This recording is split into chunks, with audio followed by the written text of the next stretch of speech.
பாடம் எடுக்க வந்திருப்பவர்களை பற்றி அறிமுகம் செய்யலாம். வாழ்க வையகம், வாழ்க வையகம், வாழ்க வளமுடன். குரு புகழ் வாழ்க, குருவே துணை. அனைவருக்கும் வணக்கம். இன்றைக்கு நமக்கு உலக சமுதாய வாழ்க்கை நெறி என்ற பாடத்திலே யூனிட் 5 அலகு 5 சிறப்புணர்ந்த பெண்மதிப்பு, குழந்தை வளர்ப்பு, இன்றைய உலக காட்சி, இந்த 3 பாடங்களையும் நமக்கு எடுத்து தர வந்துள்ளார்கள் பேராசிரியர் அருள்நிதி எம்.கே. ஜானகிராமன் ஐயா அவர்கள்.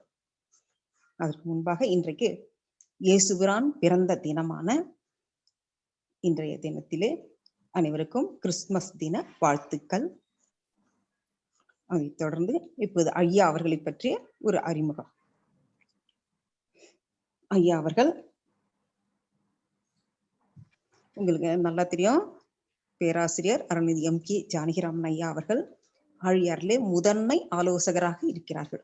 அதற்கு காரணம் அவருடைய தொண்டு தான், அயராத தொண்டு. ஐயா அவர்கள் ஆரம்பத்துல எம்காம் எம்பிஏ அதை படிச்சுட்டு இந்தியா HCL இந்துஸ்தான் அந்த கம்பெனில 15 ஆண்டு காலம் பணி செஞ்சிருக்கிறாரு. அடுத்தது மஸ்கட்ல பவன் ஐடில 16 வருடம் பணி செஞ்சிருக்கிறாரு. அங்க அவருடைய சிறப்பான பணிக்காக விருது வாங்கியிருக்கிறார். பெஸ்ட் 50ல அவரு விருதெல்லாம் வாங்கியிருக்கிறாரு. மனவளக்கலையில 20 ஆண்டு காலமா நல்ல ஒரு ஈடுபாடோடு இருக்கிறாரு. 2001 இந்த மனவளக்கலையில இணைந்து நல்ல தொண்டாற்றி இருக்கிறாரு.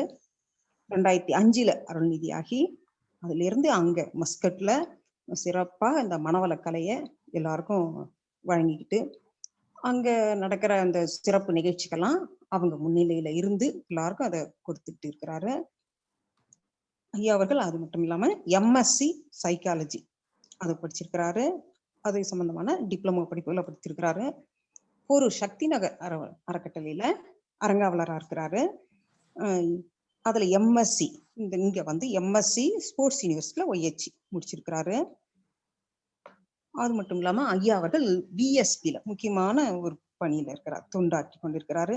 வில்லேஜ் சர்வீஸ் ப்ராஜெக்ட்ல மனநல ஆலோசகராக எல்லா கிராமங்களிலும் அவரை பார்க்கலாம். அது போல ஒரு சிறப்பான தொண்டு ஐயா அவர்கள் நிகழ்த்திட்டு இருக்கிறாரு. அவருடைய சிறப்பான தொண்டுக்கு தான் அவருக்கு இப்போ முதன்மை ஆலோசகர் என்ற ஒரு பொறுப்பை ஆழியார்ல கொடுத்திருக்கிறாங்க. இந்த தொண்டின் மேன்மை அவ்வளவு சிறப்பானதுன்றத மாணவர்கள் அது புரிந்து கொள்ள வேண்டும். அது மட்டும் இல்லாம அவங்களுடைய துணைவியார் அவங்களும் MSc OHC அதுல ஸ்போர்ட்ஸ் யூனிவர்சிட்டியில படிச்சிருக்கிறாங்க. அவங்க 2 மகள்கள். அவங்களுக்கு அவங்க விரும்பிய வாழ்க்கை துணையே மனமுடித்து வைத்தாரு பெற்றோர்கள். அந்த அளவுக்கு அந்த குடும்பத்திலையும் எவ்வளவு பெண்களை போற்றுகிறவர் என்பதை தெரிந்து கொள்வதற்காக இதை சொல்கிறோம். இந்த அளவுக்கு மிக சிறப்பாக தொண்டாற்றி கொண்டிருக்கும் ஐயா அவர்கள் இன்றைக்கு அன்னை லோகாம்பாள் அவங்களுடைய நினைவு நாள். மகரிஷி அவர்களின் துணைவியார், பெண்ணினத்துக்கே பெருமை சேர்த்த அன்னை லோகாம்பாள் அவர்களின் நினைவு நாள் பொழுது பெண்ணினத்தின் சிறப்பை பற்றியெல்லாம் எடுத்துரைக்க நமக்கு வந்திருக்கிறாரு. ஐயா அவர்களை திருவள்ளூர் மண்டல அனைத்து அறக்கட்டளைகளின் சார்பாக, ஆசிரியர்கள் மாணவர்கள் சார்பாக அன்போடு அழைக்கிறோம். வாழ்க வளமுடன் ஐயா, வாழ்க வளமுடன். நன்றி அம்மா, நன்றி அம்மா. வாழ்க வளமுடன். வாழ்க வையகம், வாழ்க வையகம், வாழ்க வளமுடன். குரு வாழ்க, குருவே துணை. அனைவருக்கும் இனிய மாலை வணக்கம். இந்த வாய்ப்பை கொடுத்த இறையர்களுக்கும் குருவர்களுக்கும் என் மனமார்ந்த நன்றி. நமது திருவள்ளூர் மண்டல தலைவர் உள்ளிட்ட அனைத்து பொறுப்பாளர்களுக்கும், இங்கே கூடியிருக்கின்ற அனைத்து நாள் உள்ளங்களுக்கும் எனது மனமார்ந்த நன்றியும் வாழ்த்துக்களும். முக்கியமாக நமது ஜெயந்தி அம்மாவிற்கு. ஜெயந்தி அம்மா என்னுடைய ஆசிரியர்.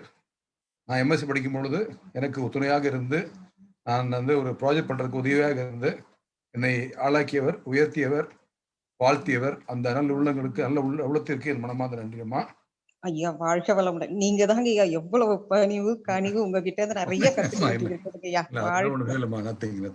மாணவர்கள். நம்ம என்ன பண்ண போறோம்னா, ஒரு மணி நேரம் ஒரு சில விஷயங்களை பார்க்க போறோம். எல்லாம் மகரிஷி கொடுத்தது தான், எல்லாம் மகரிஷியின் அறிவு தான், அவங்களுடைய விஷயம் கருத்துக்கள் தான். அதை சும்மா ரைட்டாக பார்க்க போகிறோம். பார்த்துட்டு தேவைப்பட்ட ஒரு 1/2 போல, ஒரு 15-20 மினிட்ஸ் போல ஒரு கொஸ்டின் வச்சுக்கலாம். நீங்கள் என்னன்னா உங்களுக்கு மனசு தோணுனாலும் நோட் பண்ணி வச்சுக்கோங்க. ஓகே, லாஸ்ட்டில் கேள்வி கேளுங்க, டைம் கண்டிப்பாக இருக்கும். என்ன தோணுதோ உங்களுடைய கருத்துக்கள் சொல்லலாம். நம்ம வந்து டிபேட் பண்ணலாம். இப்படியே மகரிஷி பண்ணுறாங்க, இப்படி இது வந்து சாத்தியமா அப்படி நம்ம யோசிக்கலாம். மகரிஷி ஒரு பெரிய மகான். அதாவது நீங்க வந்து உலகத்துல பாத்தீங்கன்னா எவ்வளவுதான் என்ன இருந்தாலும் நிறைய பேர் வந்து ப்ராக்டிக்கலா எதுவும் கொடுக்கல. மகரிஷி வந்து ப்ராக்டிக்கலா சிஸ்டம் கொடுத்துருக்காங்க.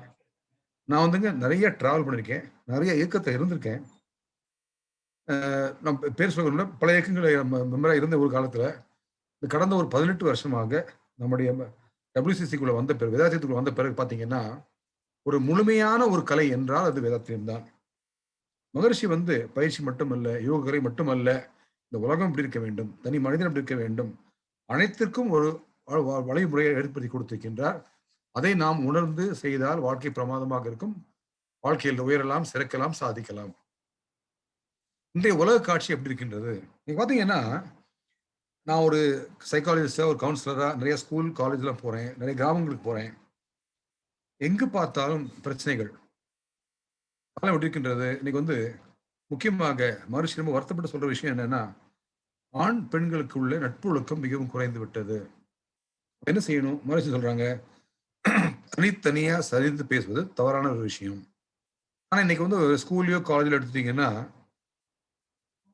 தனித்தனியா, அதாவது சில ஸ்கூல்ல பாத்தீங்கன்னா ஒரு ஹக் பண்றதோ, கிஸ் பண்றதோ ரொம்ப சாதாரண விஷயமா போச்சு. யார் தப்பா நினைக்க கூட இல்லை. ஒரு காலத்துல டிவியில வந்து தொட்டு பேசுவது கிடையாது. இன்னைக்கு வந்து கட்டிப்பிடிச்சுக்கிறாங்க, எல்லாம் பண்றாங்க. உதாரணத்துக்கு நம்ம வீட்டுல டெலிவிஷன் பாக்குறோம், சீரியல் வருது, சீரியல்ல வந்து தொட்டு பேசுறதே இருக்காது. இன்னைக்கு அந்த சீரியல்லையே கூட ஹக் பண்ணிக்கிறாங்க, நெருக்கமா பழக ஆரம்பிச்சிட்டாங்க. அப்புறம் எங்க போறோம்? இந்த உலகம் எங்க போயிட்டு இருக்கு? ஒருத்தர் மாதிரி சொல்றாங்க, இது ஒரு முக்கியமான ஒரு விஷயம்.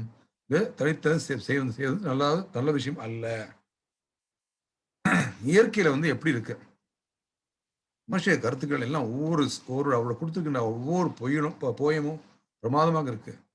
மேட்டின் நிலையை கொட்டும் நீர் பள்ளம் ஓடும். இங்கதான் நேரம் பள்ளத்தான் வந்து ஆகணும், எதுவா இருந்தாலும். கிராவிட்டி. மேனோக்கி எரிந்த பொருள் பூமி குலவும். நாட்டி வைத்த கொம்பினிலோ மரத்திலே போய் நட்புடனே கொடி வைக்க சுற்றி கொள்ளும். எந்த கொம்பு நம்ம வச்சாலும் கிரீப்பர் கிளைம்பர்னா அது பாட்டுக்கு மாதிரி ஏறிக்கும்.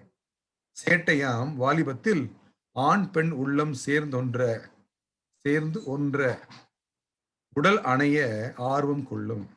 இது இயற்கையான விஷயம்தான். அதாவது ஒரு ஆண் பெண் ஒரு இணக்கம் அப்படி வந்து ஒரு ஆசை என்பது ஒரு இயற்கையான விஷயம்தான். அது எங்கே தவறாக போகிறது? அதுக்கு நாம் வழி ஏற்படுத்தும் பொழுது கூட்டு உறவால் எப்பொழுதும் தன்மை மாறும் குணங்கள் எல்லாம் இயற்கையிலேயே அமைந்ததாகும். அப்புறம் என்ன செய்யணும்? அதை பார்த்துக் கொள்ள வேண்டும். இளம் வயதில் பருவகால ஆண் பெண் விட்டு இயல்பு உடையன. அந்த பருவை சொல்லும்போது எடலசன்டேஜ் வருது, ஒரு டீனேஜ் வருது, அந்த நேரத்தில் அந்த ஆசை வரதான் செய்யும். அது ஒரு இயல்பான விஷயம். அதை எப்படி நாம் சரி செய்ய வேண்டும், அதை விடக்கூடாது. விளைவறிந்த விழிப்பு நிலை. நீங்க பாத்தீங்கன்னா மகரிஷி சொல்றாங்க, திருமணம் ஆவதற்கு முன்பாக நெருங்கி உறவாடக்கூடாது. என்னுடைய அனுபவத்தில் பார்த்துருக்கேங்க, நிறைய இந்த காலத்துல வந்து நிறைய பேர் வந்து கல்யாணத்துக்கு பிறகு என்ன பண்றாங்கன்னா, பிரிந்து போக விரும்புகிறார்கள். நான் டிவோர்ஸ் செய்ய வேண்டும், சேர்ந்து வாழ விருப்பம் இல்லை, பல பேர் பார்க்கின்றோம். எங்கெல்லாம் அந்த உறவில் திருமணத்திற்கு முன்பு தவறு நடந்திருக்கின்றதோ, அங்கே திருமணத்துக்கு பிறகு கூடி வாழ்வது என்பது பிரச்சனையாக இருக்கிறது. நான் சொல்ல உங்களுக்கு புரியும் நினைக்கிறேன். அதாவது இப்போ ஒரு கணவனியிட வராங்க, நாங்கள் லவ் மேரேஜ் பண்ணோம். ஒரு உதாரணம் நடந்த விஷயம் சொல்றேன். நான் வந்து ஒரு கவுன்சிலிங் பண்ண ஒரு ஹஸ்பண்ட் ஒய்ஃப் வந்தாங்க. கல்யாணம் முடிஞ்சு 6 மாசம் ஆயிருக்கு. 5 வருட காதல். 5 வருட காதல். கடைசி 2 வருஷத்துல வந்து சேர்ந்து வாழ்ந்தாங்க கணவன் மனைவியாக. அதற்கு பிறகு வீட்டில் ஒத்துக்கொள்ளவில்லை. இருந்தாலும் பர்மிஷன் வாங்கி கல்யாணம் பண்ணியாச்சு. கல்யாணம் முடிஞ்சிச்சு, 6 மாசம் ஆச்சு. டைவர்ஸ் அப்ளை பண்ணியாச்சு. பண்ணி என்ன வந்தாங்க. வந்து இது மாதிரி நாங்கள் டைவர்ஸ் பண்ண போறோம். அப்போ என்கிட்ட ஏன் வரீங்க? இல்லை உங்களோட பார்த்தா நல்லா இருக்கும். நான் சொன்னேன், போய் அதை வித்ட்ரா பண்ணிட்டு வாங்க. வித்ட்ரா பண்ணிட்டு வந்தாங்க. என்ன பிரச்சனை? கல்யாணத்துக்கு முன்பாக, கல்யாணத்துக்கு பிறகு ஆக வேண்டிய அனைத்து விஷயம் நடந்து விட்டது. அப்போ பார்க்க ஒண்ணுமே இல்லையே. எல்லாமே எனக்கு தெரிஞ்சு போச்சே. அப்ப எங்க அன்பு ஒண்ணுமே கிடையாது. அப்படி இருக்கும் பொழுது, தயவு செய்து சொல்கின்றேன், இது போன்ற பிரச்சனைகளில் இன்று சமுதாயம் மாட்டிக்கொண்டு தவிக்கிறது. பல இடங்களில் பல குழந்தைகள். அப்போ சில விஷயங்களை திருமணத்துக்கு பிறகுதான் வைத்துக் கொள்ள வேண்டும் என்பது ஒரு நெறி. அதை நாம் சரியாக செய்யவில்லை என்றால் கண்டிப்பாக பிரச்சனை வருகிறது. மாதிரி சொல்றாங்க, எல்லோரும் கூடி கலந்து பேசத்தக்க இடத்தில் ஓகே, அவன் எடுத்து சேர்ந்து கொள்ளலாம், தவறு கிடையாது. எல்லாரும் சேர்ந்து இருக்கா பிரச்சனை கிடையாது. தனித்தனியாக போவதுதான் ஒழுங்கீனம் அப்படிங்கிறாங்க. நல்வாழ்வுக்கு ஏற்ற நட்பு முறை, சுற்றத்தார்கள் சமூகம் ஏற்றுக்கொள்ளத்தக்க முறையில் இல்லைன்னா இப்போ கல்யாணம் முடிஞ்சு எல்லாரும் சேர்ந்து அனைவரும் ஆசீர்வதித்து இருக்கின்றதே சரியான விஷயமாக இருக்கும். அப்போ திருமணம் என்ற பந்தம் ஏன் ஏற்பட்டது? ஒரு நெறிப்படுத்துதல். திருமணமே ஒரு நெறிப்படுத்துதல் தான்.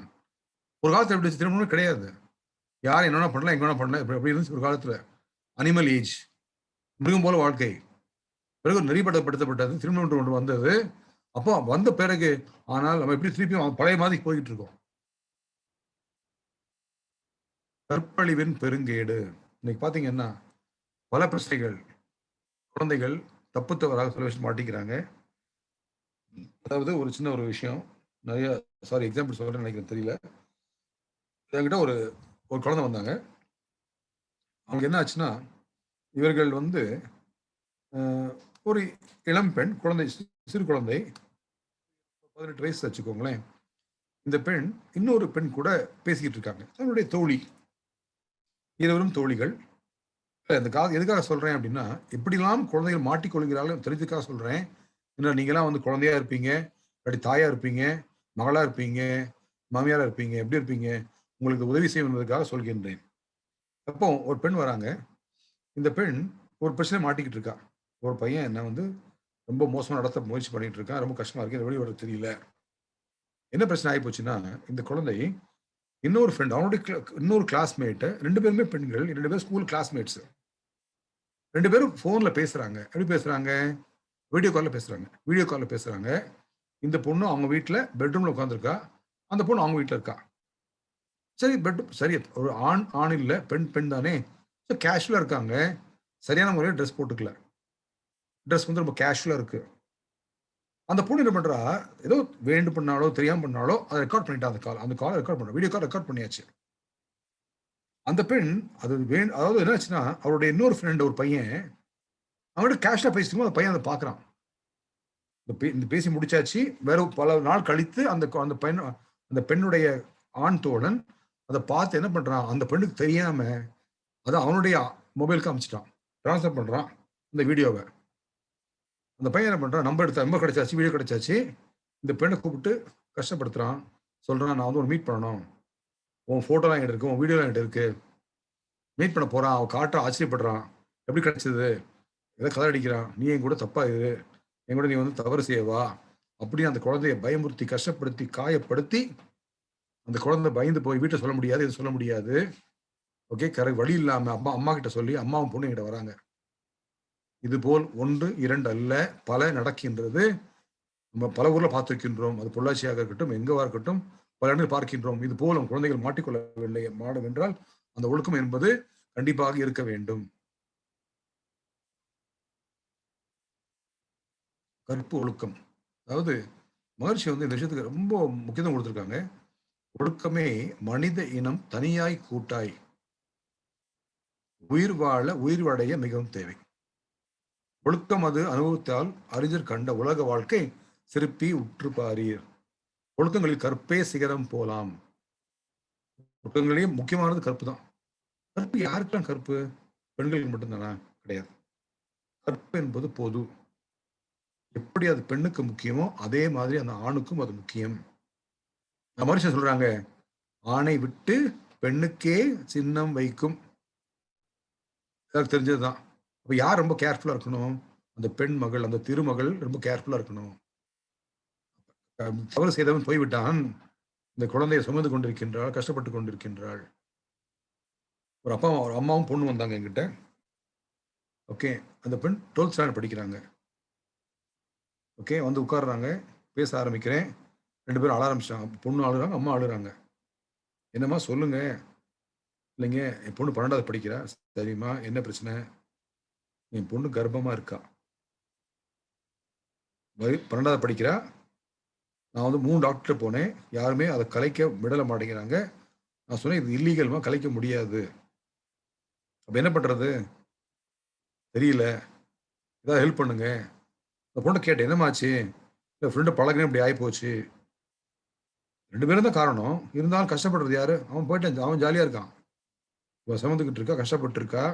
இது போல் பல இடங்களில் குழந்தைகள் மாட்டிக்கொள்கிறார்கள். ஒவ்வொருவரும் உணர வேண்டும், ஒழுக்கத்தை உயிரை விட பெரிதாய் கொள்வோம்.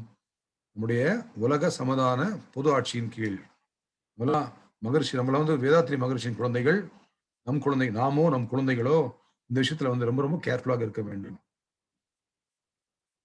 இப்போ இது என்ன விளைவு? தனி மனிதன் வாழ்விலும் சமுதாய வாழ்விலும் எதிர்கால மக்கள் வாழ்விலும் பல கேள்விகளை இது விளைவிக்கும். சொல்லி தெரிய வேண்டியது இல்லைங்க. நிறைய விஷயங்கள் பார்க்கிறோம். எங்க பார்த்தாலும் இச்சையின் வேகம், அது வேகமா தான் இருக்கும், ஆசையா தான் இருக்கும். எச்சையிலும் மூலம் எனும் தென்னத்தாலாம் இன்ப துன்ப காரணமும் அதுவே ஆகும். எண்ணத்துமாம் எல்லாத்துக்கும் காரணம். அவன் உட்கார்ந்துருக்கிறது, கிளாஸ்ல உட்கார்ந்துருக்கிறது, தூங்குறது, சாப்பிடுறது, ஓடுறது, நடக்கிறது, அனைத்தும் காரணம் எண்ணம் தான். எந்த ஒரு செயலும் எண்ணமாக உதித்து உணர்வாக மாறி செயலாக வெளிப்படும். அப்ப எண்ணமாக உதிக்கும் பொழுதே அதை நான் செம்மையாக வைத்திருந்தால் என் செயலும் செம்மையாக இருக்கும்.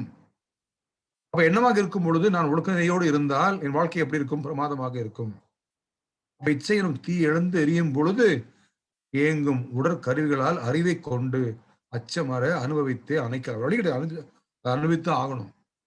அதை தணிக்க வேறு வழி இல்லை. அதனால் நச்சு விளை இச்சைகளை விளைவிக்காத நல்லொழுக்க வாழ்க்கைக்கு முறை வகுத்தேன். வேதாத்திரிய கல்வி. இச்சை தோன்றிவிட்டால் ஒரு வழி கிடையாது, அதை முடித்துதான் ஆக வேண்டும். வேற வழி கிடையாது. ஒரே வழி என்ன? அறநெறியோடு வாழ்வது. யாருடைய பொறுப்பு? ஆராய்ச்சியாளர்கள் சொல்றாங்க, என்னது? உலகில் எல்லோரும் பற்றற்று அறிவின் உயர்விலே வாழ்க்கை பரபாரம் மற்றும் சிக்கலற்றும் வாழ வேண்டுமானால் அது கூட்டு திட்டம் மட்டுமே சாத்தியமாகும். மகரிஷியின் கூட்டு வாழ்க்கை, இதுவே ஒரே வழி என்று சொல்றாங்க. அதாவது இன்னைக்கு உலகம் முழுவதும் மக்களுக்கு என்ன தேவை? உண்ண உணவு, இருக்க இடம் மாதிரி சொல்றாங்க. உணவும் இடமும் பொதுவாக்கல். அதை சாப்பாடுக்கு யாருக்கும் சொல்லக்கூடாது, யாருமே வந்து சொல்லக்கூடாது. இன்னைக்கு என்ன போச்சு?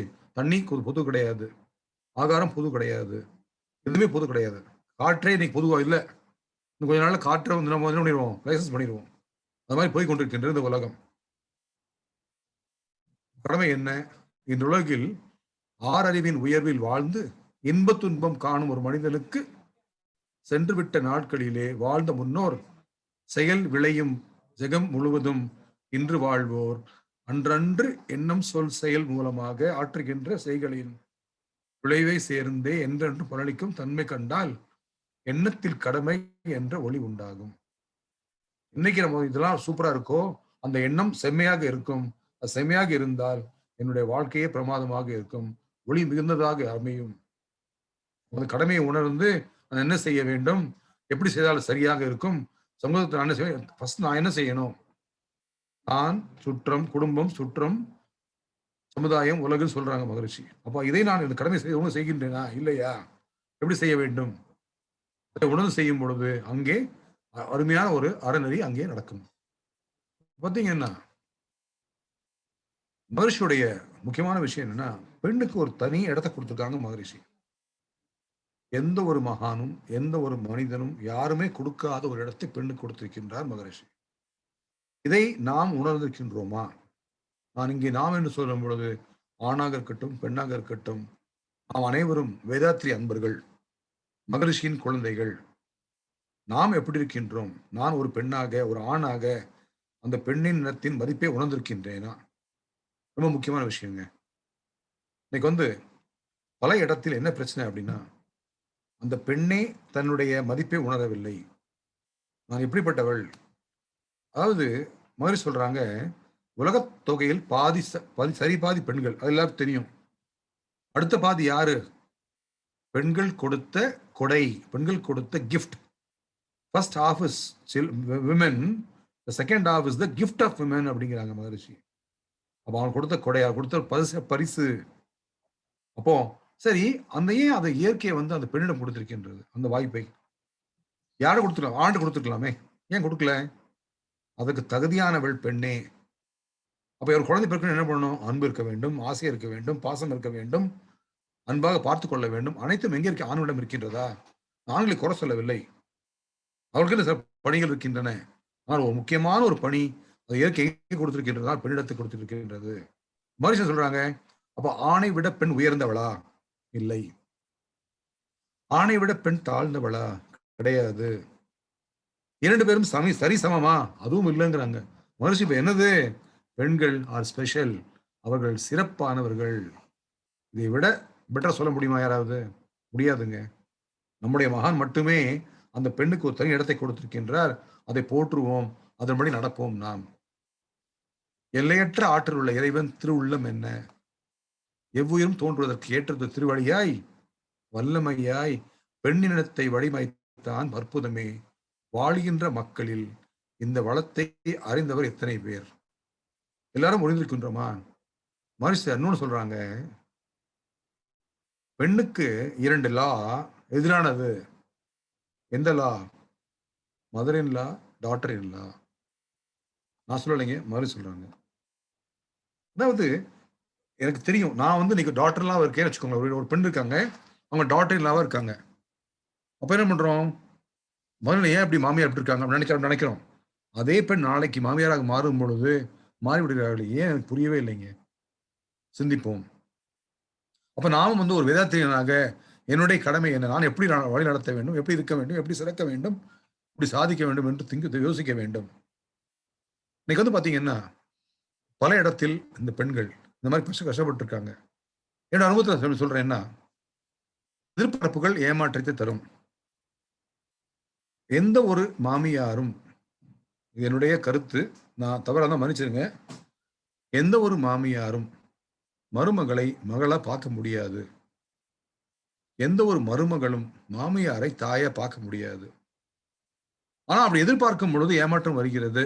சரி, மருமகளும் அப்படியே இருப்பாங்க, மாமியாரும் அப்படி இருப்பாங்க, நான் விட்டு கொடுத்து போகின்றேன், இறங்கி போகின்றேன், ஒத்துக்கொள்கின்றேன்.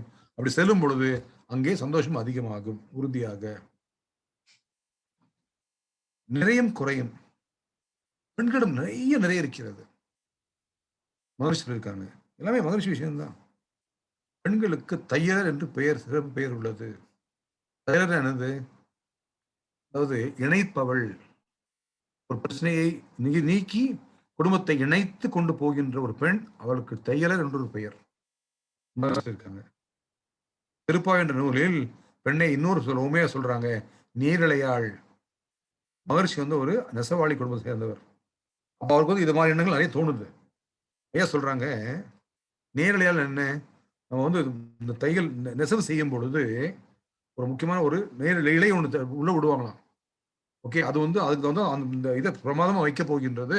அந்த பட்டோ அந்த சாரி அந்த ட்ரெஸ் நல்லா வருவதற்கு, துணி நல்லா வருவதற்கு அந்த நேரிழை என்ற ஓமை அருமையாக இருக்கிறது. அங்கே பெண்ணுக்கு நேரிழையாள் என்ற ஒரு அது குடும்பத்தை கட்டி காத்து கொண்டு போவள், சென்றவள் என்று அர்த்தம். வேற நிறைகள் இருக்கின்றன. ஒரு குடும்பத்தை ஒரு அன்னையாக, சகோதரியாக, மகளாக, மருமகளாக அந்த பெண் கொண்டு போகின்றாள். அந்த பெண்ணுக்கு நாம் எந்த ஒரு இடத்தை கொடுத்திருக்கின்றோம்? சிந்திப்போம். ஒரு சின்ன உதாரணம் சொல்றேங்க. இப்போ ஒரு வீட்டுல ஒரு பெண்ணுடைய ஆரோக்கியம் மிக முக்கியமான விஷயம். இந்த காலத்துல வந்து காலகட்டாயம் ஆணும் பெண்ணும் இருவரும் வேலைக்கு போக வேண்டும் என்பது. இந்த சூழ்நிலையில் இப்போ உங்க வீட்டுல ஒரு ஆணும் வேலை பார்க்குறாங்க, ஒரு பெண்ணும் வேலை பார்க்குறாங்க, கணவனும் மனைவியும் வேலைக்கு போறாங்க. இப்போ அந்த இடத்துல அந்த ஆண் மகனுக்கு ஒரு நாள் ஒரு உடல் சரியில்லை. என்ன பண்ணுவாங்க? அந்த பெண் ஒரு விடுமுறை எடுத்து, விடுப்பு எடுத்து அந்த தன் கணவரை பார்த்துக் கொள்வார்கள். நடக்குது எல்லா வீட்லையும். சரி, நாளைக்கு அதே வீட்டுல அந்த மனைவியானவளுக்கு உடல் நலம் குறைவாக இருக்கிறது. அவங்க படுத்திருக்கிறார்கள், அவங்களால சமாளிக்க முடியவில்லை. அப்படி இருக்கும் பொழுது அந்த வீட்டில் அந்த ஆண் மகன் விடுப்பு எடுத்து தன் மனைவியை கவனித்துக் கொள்வாரா? ரொம்ப ரொம்ப ரொம்ப ரேரா இருக்கலாமே ஒழிய, எனக்கு தெரிஞ்சு எங்கேயும் பார்த்த மாதிரி தெரியல எனக்கு. அப்போ அந்த குடும்பத்தில் அந்த பெண்ணுடைய ஆரோக்கியம், பெண்ணுடைய சந்தோஷம் மிக அதிகமாக இருக்கின்றது, தேவையாக இருக்கின்றது. அதை நாம் கொடுத்திருக்கின்றோமா? நாம் யோசிப்போம். எந்த வீட்டில் ஒரு பெண் ஆரோக்கியமாக இருக்கின்றாளோ அந்த குடும்பமே ஆரோக்கியமாக இருக்கும். எந்த வீட்டில் ஒரு பெண் மகிழ்ச்சியாக இருக்கின்றாளோ அந்த வீட்டில் அந்த குடும்பமே மகிழ்ச்சியாக இருக்கும். குறைகள், ஒரு சில குறைகள். பெண், அந்த பொன் மீது இருக்கின்ற ஆசை எக்கச்சக்கமா பாக்குறோம். இன்னைக்கு கல்யாணமாக இருக்கட்டும், இதுவாக இருக்கட்டும், இந்த காலத்துல நீ குறைஞ்சு வருது அப்படின்னு நான் நினைக்கிறேன். நிறைய குழந்தைகள், இந்த காலத்து குழந்தைகள் நகை போடுவது கிடையாது. திருமணமாக இருக்கட்டும், சாதாரண நாட்களாக இருக்கட்டும், தங்கம் என்பதை அணிவதே கிடையாது. காலம் மாறி போச்சு. மகரிஷி நினைச்ச மாதிரி காலம் மாறுது அப்படின்னு நான் நினைக்கிறேன். ஆனாலும் அந்த தங்கத்தின் விலை உயர்ந்து இருக்கிறது, அதிகமாகி கொண்டே இருக்கிறது. அது ஒரு போக பொருளாகி மாறிவிட்டது, பிரச்சனையாக மாறிக்கொண்டிருக்கின்றது. மாதிரி சொல்றாங்க, பொன் வேண்டாம், பொன் என்ற உலகத்தை எவரும் எங்கும் பூவுலகில் அணிகலனாய் கொள்ள மாட்டார். அந்த காலம் வந்து கொண்டிருக்கிறது. மின்னென்று காணுவதில் ஆசை கொண்டு மேதினியில் மக்கள் எல்லாம் பட்ட துன்பம் என்னென்று சொல்வது என்ன? கொஞ்சம் கொஞ்சமா கஷ்டப்பட்டாங்க எல்லாரும். அந்த நகைக்காக, அந்த பொண்ணுக்காக, அந்த பொருளுக்காக சண்டை சச்சரவு எல்லாம் நடந்து கடந்த பெரிய கஷ்டப்பட்டிருக்கின்றோம். இந்நாள் மக்கள் இயல்பான அறிவு நிலை பற்றி பேசி அன்புள்ள மக்கள் ஆராய்ச்சி மன்றம் அனைவருக்கும் சரித்திரமா இதை எடுத்து காட்ட வேண்டும் அப்படிங்கிறாங்க. அடுத்து பாத்தீங்கன்னா, பட்டு மீன் ஆசை. பல்லாயிரம் புழுக்கள் பதை பதைக்க வதை தெடுத்து பட்டு என்னும் கொடிய பாப குறிப்பை ஒடுத்தி சொல்லாயிரம் கோர்த்து துதி பாடி. ஒரு கோயில போய் அந்த பட்டு கட்டிட்டு போறோம், அந்த சுவாமிக்கு ஒரு பட்டு சேலை கொடுக்குறோம். ஆனா சுவாமி என்ன பண்றோம்? நல்லா இருக்கணும், நல்லா இருக்கணும், எது கஷ்டம் வரக்கூடாது, கஷ்டத்தை கொடுத்து கொடுத்து கொடுத்து கஷ்டம் கேட்கிறோம். அப்போ அங்க மனுஷ கேட்கிறாங்க, சொல்லங்கே செயலங்கே, நீ சொல்வது ஒன்று செய்வது வேறு, இது சரியான வழியா கேட்கிறாங்க. மகர்ஷி இந்த பட்டுக்கு கொஞ்சம் கூட ஒத்துக்கொள்ளவில்லை. பெண் தப்பான ஒரு விஷயமாக இருக்கிறது. கவர்ச்சி அலங்காரம், கவர்ச்சி தரும் அலங்காரம் யாருக்காக? காண்பவர்கள் நெஞ்சத்தில் என்ன தோன்றும்? கவர்ச்சி நாளடைய உள்ள பயன்தான் என்ன? கண்ணியமாய் உடை ஒழுக்கம் கடைபிடிப்போம். இன்னைக்கு பல வீடுகளில் பிரச்சனை. நேத்துல ஒரு வாரத்துக்கு முன்னால ஒரு கணவன் மனைவி வந்தாங்க, ஒரு கவுன்சிலிங். ஒரு 2 பேருக்கு தர்க்கம் என்ன அப்படின்னா, அந்த பெண் வீட்டை சொல்றா, நான் ஷார்ட்ஸ் போடுவேன், ஸ்லீவ்லெஸ் போடுவேன். அந்த பெண் சொல்றா. அந்த ஹஸ்பண்ட் சொல்றாரு, போடக்கூடாது, நீ சுடிதார் போட்டுக்கோ, மற்றதெல்லாம் போட்டுக்கோ, ஷார்ட்ஸ் போடக்கூடாது. அந்த பெண் சொல்றா, வீட்டில் நான் இருக்கேன், என் கணவர் இருக்கா, 2 பேர் தான் இருக்கோம், ஷார்ட்ஸ் போட்டா என்ன? எங்க வீட்டில் நான் போட்டேன். இங்க ஒரு தர்க்கம் பொண்ணை ஒத்துக்கொள்ளலாம், ஆணும் ஒத்துக்கொள்ளலாம், ஆனா ஒத்துக்க முடியல. அவருக்கு வருத்தமா இருக்கு. அந்த தன்னுடைய மனைவியை அதை மாதிரி பார்க்க அவர் விரும்பல. இந்த குழந்தை நினைக்குது, அப்படிதான் வாழ்ந்த எத்தனை வாழ்ந்தேன், ஏன் மாறக்கூடாது, ஏன் மாறணும்? இப்ப இது மாதிரி சின்ன சின்ன விஷயங்கள்லாம் நம்ம விட்டு கொடுக்கல அப்படின்னா அங்க பிரச்சனை அதிகமாகிறது. எல்லா வீட்லயும் பாக்குறோம், எங்க வீட்லயே பாக்குறேன். எனக்கு 2 அருமையான குழந்தைகள். ஓகே, எங்க வீட்டுல இருக்கும்போது ஷார்ட்ஸ் போட்டு இருந்தாங்க. இப்ப அவங்க கல்யாணம் முடிஞ்சாச்சு, போயிருக்காங்க. அங்கே மாற்றங்கள் வருகிறது. அதாவது ஒரு பெண் ஒரு வீட்டை பிறக்கிறாங்க, வளர்றாங்க, வாழ்றாங்க.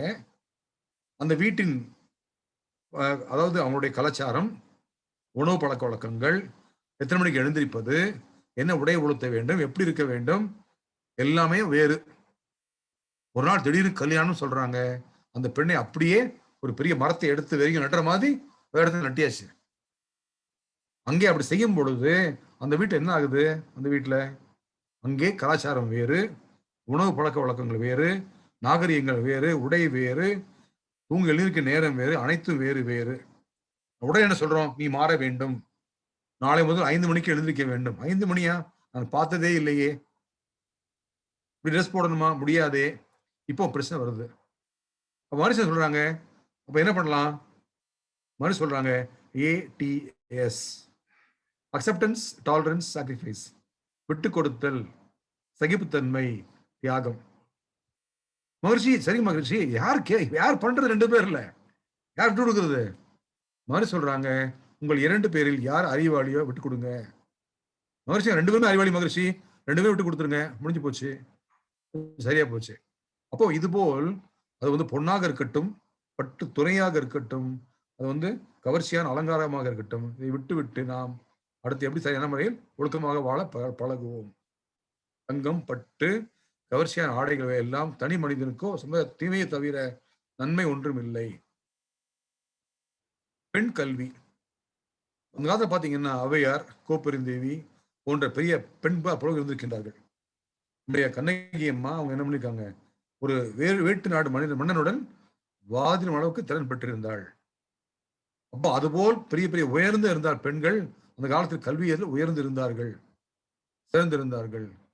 ஆனால் பக்தி இலக்கியத்தை எப்படி இருந்திருக்குன்னா பெண்களுக்கு சரியான இடம் கொடுக்கவில்லை. பக்தியில பெண்களை தாழ்த்தி வைத்திருந்தது.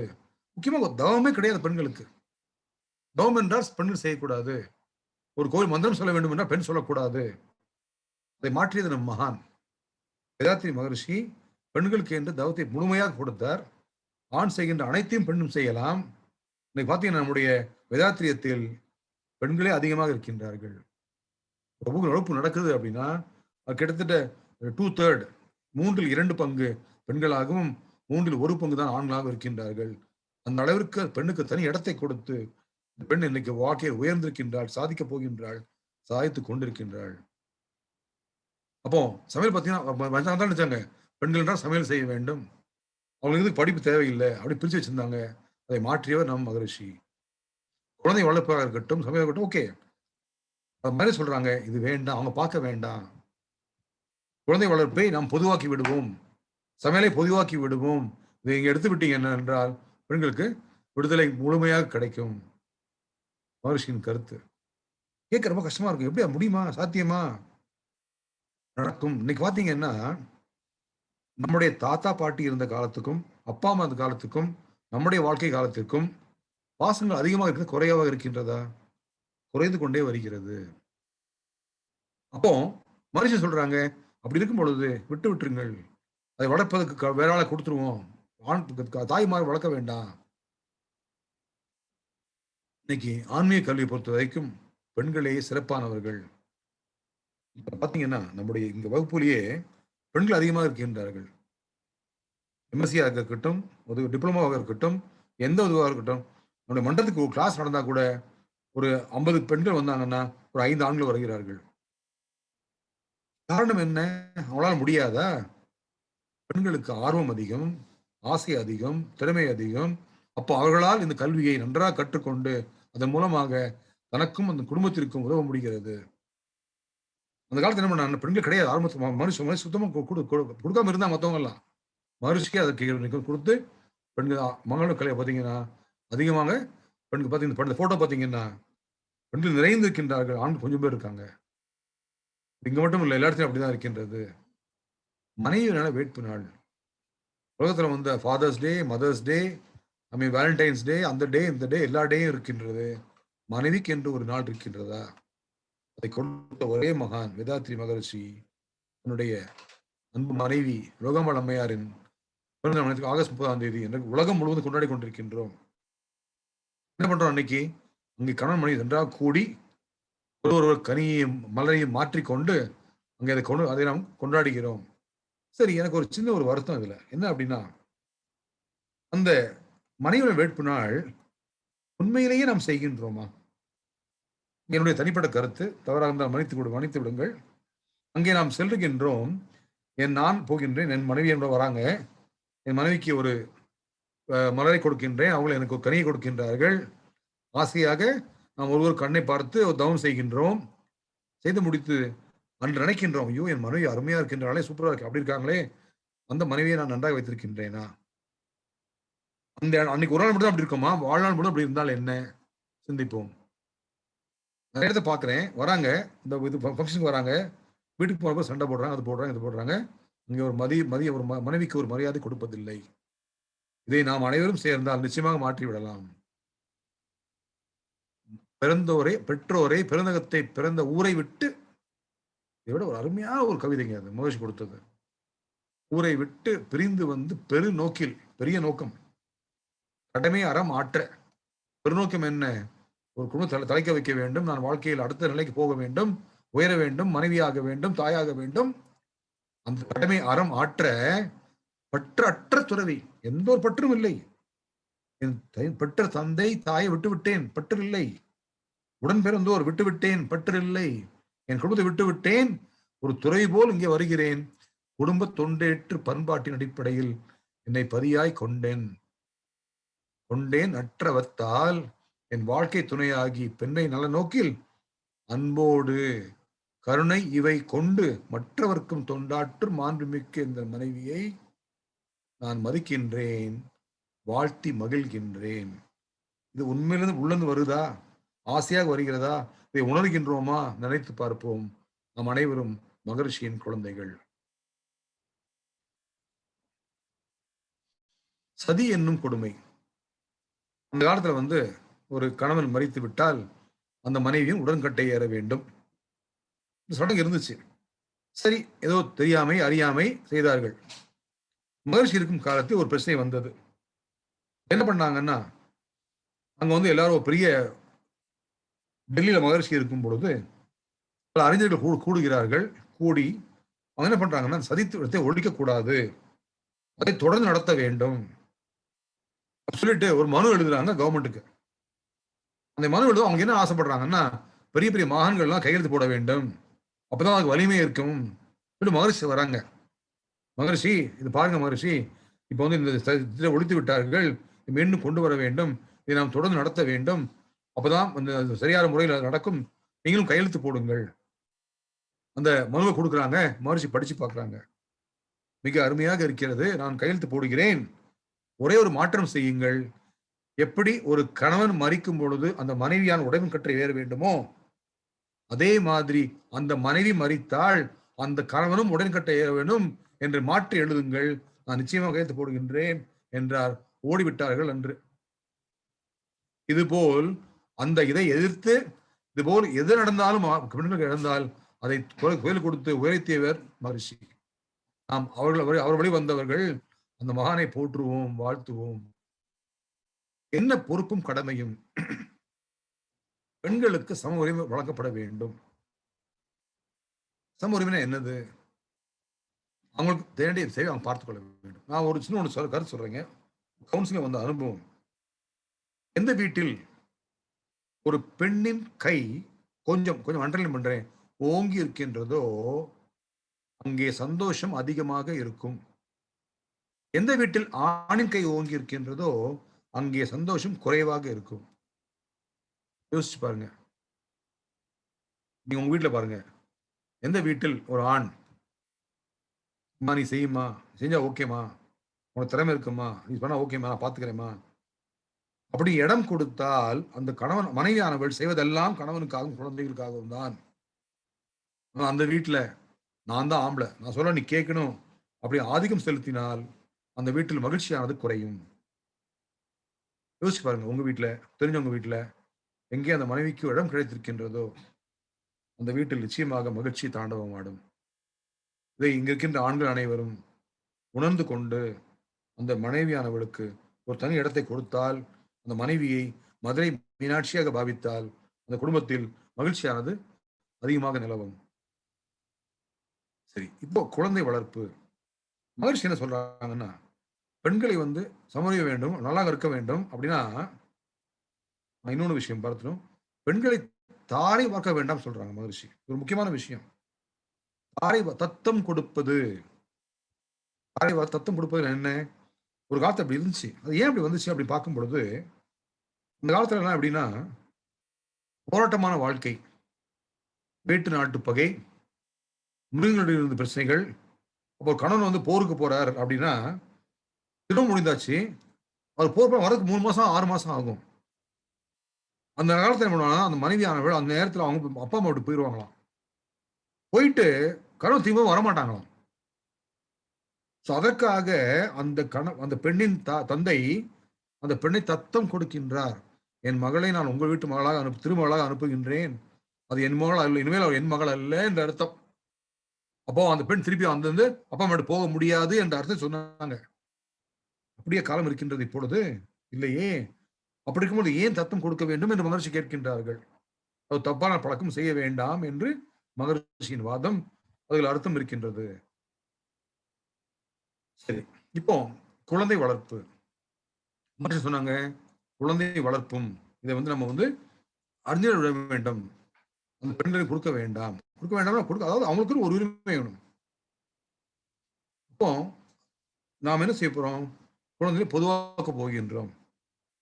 தாய்மான பொறுப்பு என்ன? மனித வாழ்க்கை போட்டியின் காரணமாக ஏற்படவிருக்கும் தீமைகளை போக்க வேண்டும் என்றால் உலகம் பூராவும் ஒரே ஆட்சியின் கீழ் வர வேண்டும். இது மகரிஷியின் உலக சமாதானம் திட்டம். உலகமே ஒரு ஆட்சி, ஒரே நாடு, எல்லாமே ஒரே நாட்டு மக்கள் அப்படி இருக்கணும். வரும்பொழுது இதற்கு முக்கிய தாய்மார்கள் தம் மக்கள் என்று பார்த்து துறக்க வேண்டும் என்று சொல்றாங்க. என் குழந்தை, என்னுடைய பையன், என்னுடைய மகள் அப்படி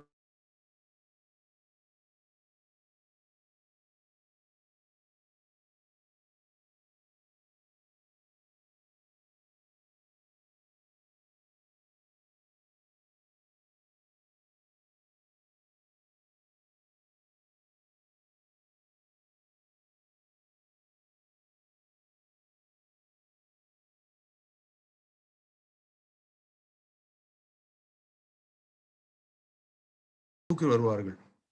என்ன பண்றாங்க? ஒரு ஒரு ட்ராலி இல்லாட்டி ஒரு கட்டி போட்டு பின்னாடி தொங்க விட்டுறாங்க, பின்னாடி தொங்க விட்டு போறாங்க. அதாவது ஒரு அட்டாச்மெண்டே இல்லாம இருக்காங்க, டிட்டாச் அட்டாச்மெண்டா இருக்காங்க. சரி, எதுக்காக பெண் அந்த குழந்தை தாயை தோளை வச்சுக்கணும்? ஏன் மார்பில் போட்டுக்கொள்ள வேண்டும்? அந்த குழந்தை நன்றாக வளர்வதற்காக, பாசமாக இருப்பதற்காக, ஆசையாக இருப்பதற்காக. அந்த காலத்துல என்ன பண்ணாங்க? எல்லாருமே தாய்ப்பால் கொடுத்தாங்க. குழந்தைங்க தாய் மேல் ரொம்ப ஆசையா இருந்தாங்க, பாசமா இருந்தாங்க. இப்பெல்லாம் புட்டி பால் கொடுக்குறாங்க. அப்ப குழந்தை என்ன பண்றாங்க? நாளைக்கு புட்டி மேல, எந்த புட்டி? டாஸ்மாக், அது மேல் பாசமாக ஆரம்பிச்சிட்டாங்க. இது போல் மாடிக்கொண்டிருக்கின்றார்கள். இது ஒரு தவறான விஷயம். அப்படி என்ன பண்ணணும் அப்படின்னா, அந்த தாய் தந்தையர் வருகின்ற காலம் இப்படிதான் இருக்க போகிறது, பாசம் குறைய போகிறது. நாம் பெஸ்ட் என்னன்னா, வளர்ப்பதை தனியாக விட்டு விடுவோம். அதற்கென்று ஒரு சரியா அறிஞர்களை கொடுத்து விடுவோம். மனுஷன் சொல்றாங்க, உலக சமாதான திட்டத்தில் முதல் 50 ஆண்டு திட்டத்தில் கிராமங்கள் தோறும் மகப்பேறு விடுதிகள், தாய் சேய் நல விடுதிகள் தோற்றுவித்தல். அதை பார்த்துக் கொள்ள வேண்டும். சரியான முறையில் அந்த குழந்தைகளை பெற்றெடுக்க வேண்டும். ஒரு குழந்தை, நம்ம எல்லாருக்கும் ஆசை என்னன்னா, என் குழந்தை ஆரோக்கியமாக இருக்க வேண்டும், அறிவோடு இருக்க வேண்டும், அழகாக இருக்க வேண்டும், ஆற்றலாக இருக்க வேண்டும். ஆனால் அதுக்கேற்ற மாதிரி நடந்து கொள்கின்றோமா? ஒரு கேள்வி கேட்கிறவங்க எல்லார்கிட்டையும், ஒரு குழந்தைக்கு ஒரு வீட்டில் நடக்கின்ற விஷயங்கள் எத்தனை வயசு தெரியும்? நடக்கின்ற நல்லதோ கெட்டதோ எந்த வயதில் அந்த குழந்தை தெரிய வரும்? யோசிச்சு பாருங்களேன். 10 வயசா, 12 வயசா, 5 வயசா? இல்லைங்க. அந்த குழந்தை கருவாக தாயின் வயிற்றில் இருக்கும் பொழுது 4 மாத கருவாக இருக்கும் பொழுது தெரியும். ஓ அப்படியா? ஆமா. குழந்தையோட ஒரு பனைவின் பிரெக்னன்சி 3 பிரிக்கிறோம். First trimester, second trimester, third trimester பிரிக்கிறோம். முதல் ட்ரைமஸ்டர் முடிஞ்சு 4வது மாதம் தொடங்கியவுடன் அந்த குழந்தைக்கு தெரியும். எப்படி தெரியும்? அம்மா அப்பா சண்டை போடுறாங்க, அம்மா பாட்டு பாடுறாங்க தெரியாது, அம்மா தெரியாது, அப்பா தெரியாது. ஆனால் வெளியில் நடக்கின்ற நிகழ்வுகள் அது நன்றாக இருந்தால் அந்த தாயின் வயிற்றில் நல்ல என்சைம் சுரக்கும், ஹாப்பி ஹார்மோன்ஸ் சுரந்து அந்த தாயின் இயக்கத்தை நன்றாக மாற்றி அந்த குழந்தையை நன்றாக வளர வைக்கும். இல்ல தப்பா நடக்குது, அங்க சண்டை போடுறாங்க, பிரச்சனையாக இருக்கின்றது, மன உளைச்சல் தாய் இருக்கின்றாள் என்றால் அந்த தாயின் வயிற்றில் நெகட்டிவ் ஹார்மோன்ஸ், ஸ்டீராய்ட்ஸ், கார்டிசோன்ஸ் இது சுரந்து அந்த தாயின் இயக்கத்தை பாதித்து அந்த குழந்தையை பாதிக்கும். என்ன பண்ண நம்ம அந்த குழந்தை நன்றாக இருக்க வேண்டும் என்றால், அந்த ஆண்மகன் அந்த குழந்தை நன்றாக பார்த்துக் கொள்ள வேண்டும் என்றால் அந்த மனைவி நன்றாக வைத்துக் கொடுக்க வேண்டும். அப்ப இதுபோல் விடுதிகள் இருந்தால் அங்கே நன்றாக பார்த்துக் கொள்ள முடிந்தால் அது உதவியாக இருக்கும் அந்த குழந்தை ஆரோக்கியமாக இருப்பதற்கு. குழந்தை தாய் பாசம் 3-10 வருடங்களுக்கு முன் நம் முன்னோர்களாம் தாய்கள் அருமையாக என்னெடுத்த குழந்தைகளிடத்தில் கொண்டிருந்த பாச தலைவை யூகித்து இன்று தோன்றுகின்ற குழந்தைகளின் தாய்மார் பாசம் சுருங்கி வரும் அளவை ஒத்திட்டு நன்றாய் ஊன்றி ஆராய எதிர்கால பெண்கள் ஏற்றுக்கொள்வார்கள் சொல்றாங்க திட்டத்தை. இதுதான் வருது. நீங்க யோசிச்சு பாருங்களேன், உங்க பாட்டி கிட்ட உங்களுக்கு பாசமா இருப்பாங்க, அம்மா எப்படி இருந்தாங்க, நம்ம அப்படி இருக்கோமா? உங்க குழந்தைங்க உங்களோட பாசமா இருக்காங்களா? குறைஞ்சு போச்சு. எதிர்காலத்தில் என்ன ஆகும்? பாசமே இருக்காது, ஒண்ணுமே இருக்காது, அது ஒரு மெக்கானிக்கல் வேலையாகி போயிடும். அப்போ அது என்ன பண்ணலாம், அதை சரியான ஒரு வழியில் நம்ம வந்து திட்டத்தை ஏற்படுத்தி மாற்றி விடுவோம் என்கிறார் மகரிஷி. 30 வருடங்களுக்கு முன்னதாக தாய்களுக்கும் மக்களுக்கும் இருந்த இடையே இப்பொழுது கொஞ்சமா குறைந்து வருது. யோசிச்சு பாருங்கன்னு சொல்றாங்க. இது வந்து அம்மாக்கள் வந்து அந்த காலத்துல என்ன பண்ணாங்கன்னா, ஒரு குழந்தைய பார்க்க வேண்டியது, கணவன் பார்க்க வேண்டியது. இப்ப 1000 வேலைகள் இந்த தாய்க்கு. அப்போ நேரம் வந்து ஸ்லைஸ் செய்யப்படுகிறது, குறைக்கப்படுகிறது, துண்டிக்கப்படுகிறது. குழந்தைகளை பெரியவர்கள் வளர்க்க வேண்டும் என்கிறார் நம்ம மகரிஷி. யார் வளர்க்க வேண்டும்? வல்லுநர்கள், 50 வயதுக்கு மேல் இருக்கின்ற வல்லுநர்கள் வளர்க்க வேண்டும். அறிவில் உயர்ந்தவர்கள் அருமையாக நல்ல நல்ல திட்டத்தை கொடுத்து அவங்களை வந்து அவங்க தேவையான கல்வியை போதிக்க வேண்டும் என்கிறார் நம் மகரிஷி. இருக்கும் பொழுது அந்த குழந்தைகள் அருமையாக வளருவார்கள், சாதிப்பார்கள். 50 பேர் இருக்கவங்க, நல்லா பலம் இருக்கவங்க, நல்லா இருக்கவங்க, அந்த குழந்தை மற்ற வேலை செய்ய முடியாது அவங்களால. அவங்க வேற வேலை செய்ய முடியாது. அப்போ குழந்தைகளுக்கு என்பது தனியா ஒதுக்கி அவளே அந்த பொறுப்பை எடுத்துக்கொள்ள வேண்டும். அப்போ அந்த பொறுப்பில் இருந்து இந்த தாயும் தந்தையும் விலகி விடுகிறார்கள். எப்படி வளர்க்க வேண்டும்? குருகுலங்கள் அங்கங்கே ஏற்படுத்தி, அதாவது என்ன பண்ணாங்க, குழந்தை வயசு வந்த உடனே, அவர் வயசுக்கு வந்த உடனே குருகுலத்தை போட்டுருவாங்க. அந்த குழந்தைகள் தாய் கூட இருக்க மாட்டாங்க, வளர மாட்டாங்க. ஒரு 10 வருடம் 5 வருடம் குருகுலத்தில் இருந்து அனைத்து கல்வியும் கற்றுக்கொண்டு பிறகுதான் தாய் தந்தையர் வருவார்கள்.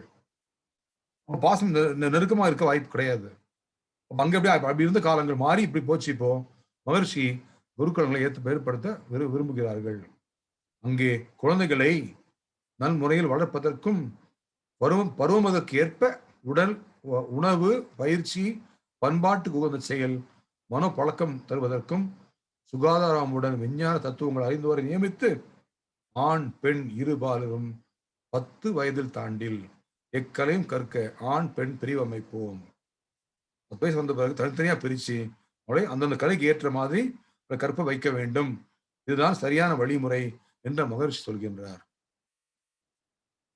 இப்போ அங்கங்க என்ன பண்ணணும், அதாவது மகரிஷி சொல்றாங்க என்னென்ன கலை, பெண்களுக்கு என்ன வேணும், ஆண்களுக்கு என்ன வேணும், அதுக்கு ஏற்றாமல் நல்லா அந்த கலையில் நிர்மூல நிரூபித்து அவளை நாம் இந்த பழக்கத்தை ஏற்படுத்தி அவளை வளர்க்க வைக்க வேண்டும். யோசிச்சு பார்க்கும்போது சாத்தியமா? இன்னைக்கு சாத்தியமாக தெரியல, கொஞ்சம் யோசிக்க வேண்டியது இருக்கு. ஆனால் கடந்த 50 வருடங்கள் நடந்ததெல்லாம் பார்க்கும் பொழுது அடுத்த 50 ஆண்டு நடந்துவிடும் என்ற நம்பிக்கையும் ஏற்படுகிறது. குழந்தை எதிர்காலம் எல்லா குழந்தையும் சம தர்ம ஆட்சியினால் வளர்க்கப்படும் திட்டம் ஏதாச்சுன்னா எல்லாருமே வந்து தொழிலிலும் கல்வியிலும் சிறந்தவர்களாக விளங்குவார்கள். நிச்சயமாக நடக்கும். மகரிஷி பாத்தீங்கன்னா எவ்வளவு விஷயம் சொல்லி கொடுத்துருக்காங்க நம்மளுக்கு. நம்ம என்ன பண்ணணும், நாம் இந்த விஷயத்துல வந்து ஓகே இதை யோசிப்போம், சிந்திப்போம். நிச்சயமாக இப்படி இல்லைன்னா இதுக்கு அடுத்த சீக்கிரம் வரும் என்று நம்புவோம். அதாவது மகரிஷி வந்து சும்மா யோசிக்கல, எல்லா விஷயத்துக்கும் ரொம்ப யோசிச்சு ஆளை சிந்திச்சு கொடுத்துருக்காங்க. இன்னைக்கு பாத்தீங்கன்னா மகரிஷி இப்போ சொன்னதெல்லாம் இப்போ உறுதியாகிட்டே வருது. பிளாக் ஹோல், ஓகே, சாமிஜியுடைய என்னது நம்முடைய காட் பார்ட்டிக்கல், இப்போ விஞ்ஞானம் இப்பதான் ப்ரூவ் பண்ணிட்டு வருது. அது மாதிரி மகரிஷி அப்போ கொடுத்த விஷயங்கள்லாம் முன்னா வந்து கொண்டே இருக்கிறது. வருகின்ற காலத்தில் இது போன்ற திட்டங்களும் குழந்தைகளுக்காக கண்டிப்பாக வரும் என்று நான் நம்புவோம். அதுவே சரியான வழியாக இருக்கும் என்று நான் நினைக்கின்றேன். நம் அனைவரும் மகரிஷியின் குழந்தைகள், வேதாத்ரி அன்பர்கள். நாம் நம்முடைய வாழ்க்கையில் உயர்ந்து சிறந்து சாதிக்க வேண்டும் என்றால் நிச்சயமாக நாம் என்ன செய்ய வேண்டும், இந்த வழியில் பின்பற்ற வேண்டும். மகரிஷி கொடுத்த கருத்துக்களை உள்வாங்கி